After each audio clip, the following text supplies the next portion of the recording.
Kahit nasa kalsada tayo nagpasko, makakauwi pa rin at makakauwi tayo. Mayroon din isa nagsabi, ang mahalaga makauwi ka naman sa pamilya mo ng safe and sound. So anyway, no, sabi nga nila, there's always light after the tunnel.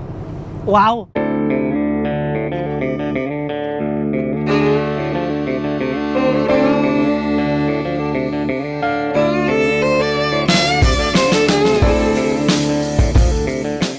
What's going on, man? So, pangalawang araw ko na to ngayon dito sa isang truck stop sa North Carolina. Ang araw ngayon ay December 26, 11 a.m. Kasalukuyan ako mag-iinit ng tanghalian, no? Kasi aalis na ako ngayon dahil pupunta na ako sa South, no? Pupunta na ako sa Georgia. So, initin ko tong ulam ko ng ilan ba? 1:45. Okay na yan. So ngayon, yun nga, 4-hour drive. Nandun ako sa isang truck stop na naman sa Georgia kasi hindi ko alam kung pwede ako matulog sa customer. Kaya hihinto ako sa huling truck stop papunta sa site. Loves naman yun. And ang pangalan ng syudad na pupuntahan ko ay Riceboro sa Georgia nga. And yung hihintuan ko ay kapangalan ng city namin dyan sa Canada, Richmond Hill, man.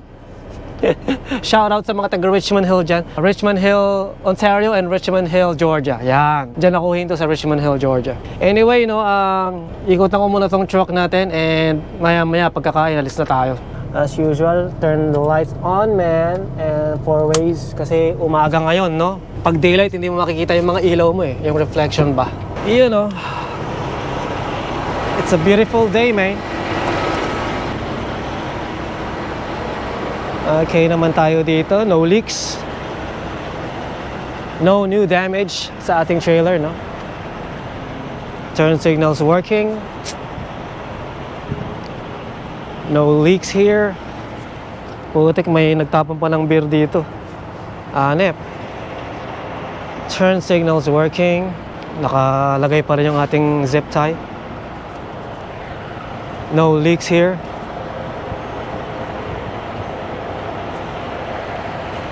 Tractor lights working.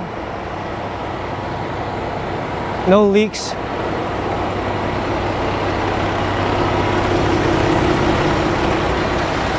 Headlights on. Ayos namin. So after 2 days makakapag-drive na ulit ako ng truck and ayun namin, sisiguraduhin natin sarado pala tong kortina natin. I-lock natin to kasi baka bigla itong mag-slide paharap, wala tayong makikita. Siyempre yung driver's side rin. Pagdating ko mamaya sa Loves, panonoorin ko yung Squid Game, man. Anyway, kain muna tayo bago tayo lumarga, man. So ang kakainin natin ngayon ay bang! Menudong babi. Niluto rin to ni Brother Licious. Thank you, Brad. Umabot pa hanggang ngayon, ano? Anyway, magdadasal muna tayo. In the name of the Father, and of the Son, and the Holy Spirit. Amen. Ngayon, maraming salamat po sa inyong biyayang ipinagkakaloob sa amin sa araw-araw. Salamat po sa safety ng family ko, safety ko dito sa kalsada. Maraming salamat po for all your blessings. Pinapanalangin ko po na palagi niyo pong babantayan ang aking family and keep them safe always. This we pray in the name of your Son, Jesus Christ, our Lord. Amen. In the name of the Father, and Son, and Holy Spirit. Laban, men. Putik. Sarap nito. May taba-taba pa. Siyempre, unang subo. Cheers, man.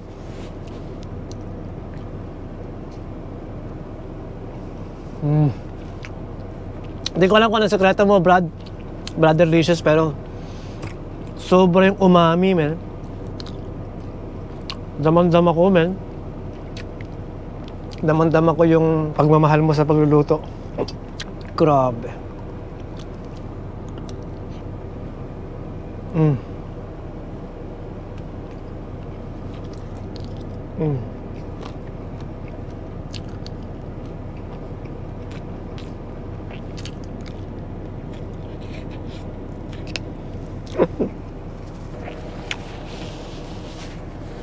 Grabe, napakasarap. Sarap, man.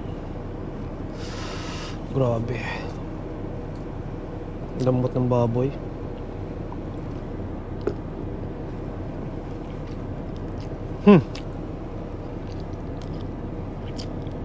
Grabe, men.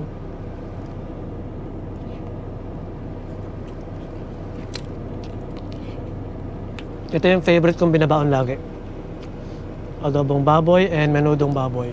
Kasi nakakapag-refresh siya ng soul. Wow, may ganon. Hindi nga, talaga yung sarap niya, di ba? Yung, ewan ko.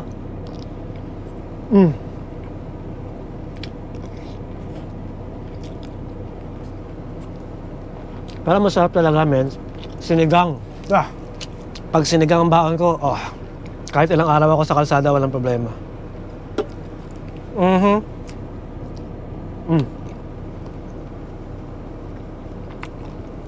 Napakasarap. Diba talaga, Brad? Panalo.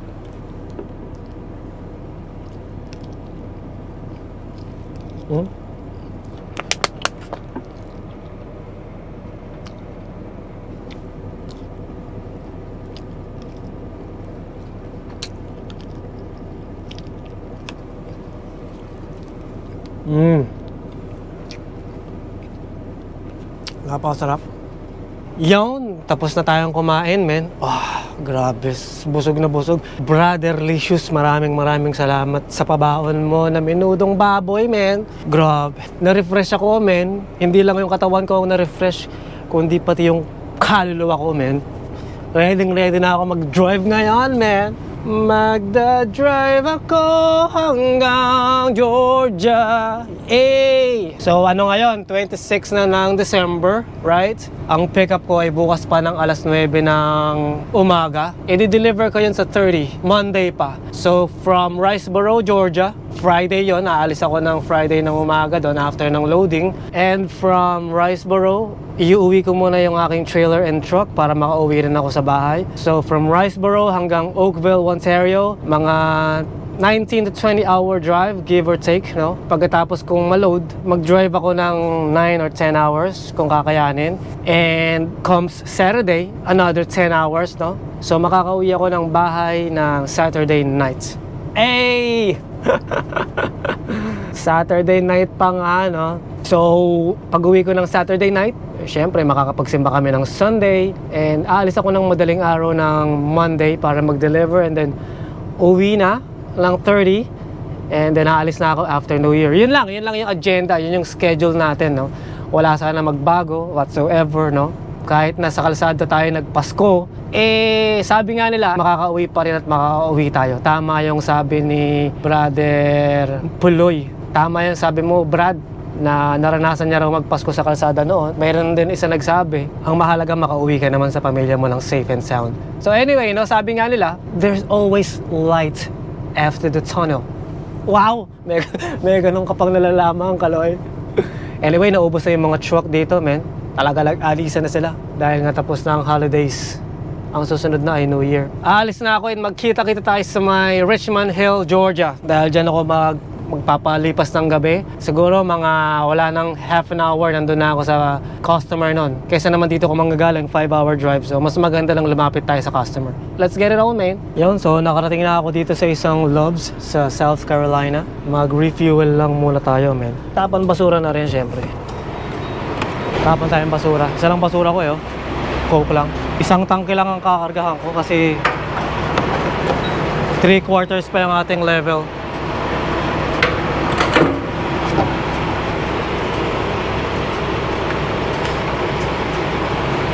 Mga 60 gallons lang ang kakarga ko dito. Mura ang fuel dito. $3.28. Siyempre, ikutin na rin natin tong shock. Medyo malayo ng tinakbo natin, Siguraduhin lang na walang leaks.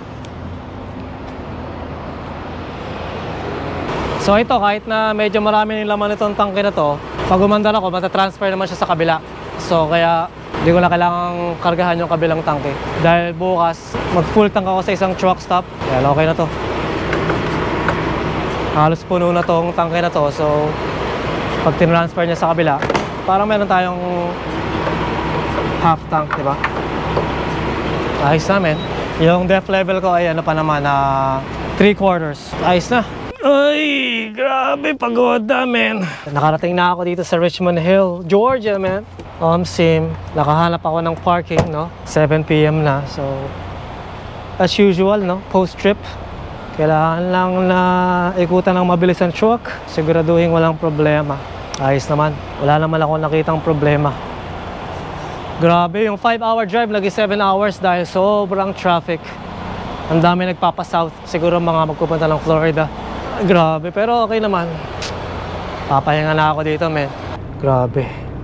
Pagod ako doon, men. Stressful yung drive kasi stop and go yung traffic dahil sobrang daming sasakyan. So yun na nga, no? Magpapahinga na ako dito. And baka manood ako ng Squid Game Part 2. You'll see, no?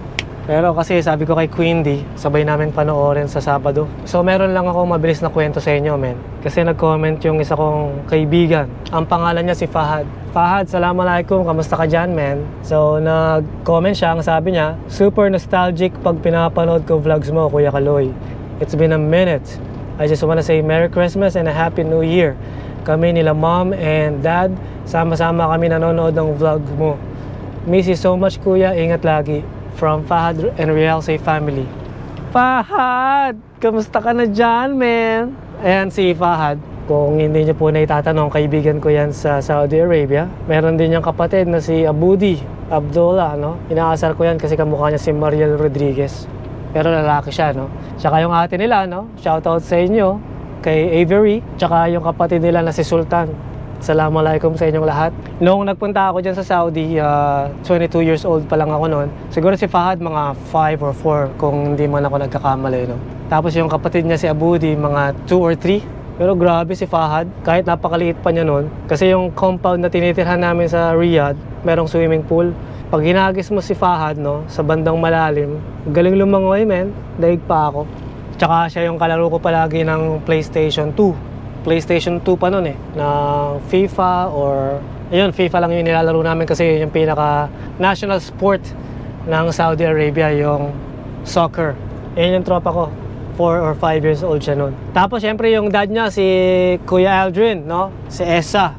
Kamusta ka dyan, Kuya? Tsaka si mommy niya na si Ate Bev. Kamusta po, Ate Bev? Maraming salamat po sa panonood ninyo, no? Kasi itong video na ginagawa ko, yung layunin nito, no, para ma-reach out ko rin yung mga nakasama ko sa buhay sa Pilipinas o sa Saudi, no? Tsaka dito sa Canada, para kahit hindi ko man kayo natatawagan o nakakamusta, at least nalalaman nyo na kung ano yung kalagayan ko. Medyo selfish, pero I mean, di ba? Kahit hindi tayo nagkakausap-usap, alam ko naman na ayos kayo dyan. Si Kuya Aldrin tsaka si Ate Bev yan. Masarap magluto yung mga yan. Pero si Kuya Aldrin talaga yung talagang nag-i-introduce sa akin ng mga pagkain. Dahil si Kuya Aldrin, siya yung carpool ko, no?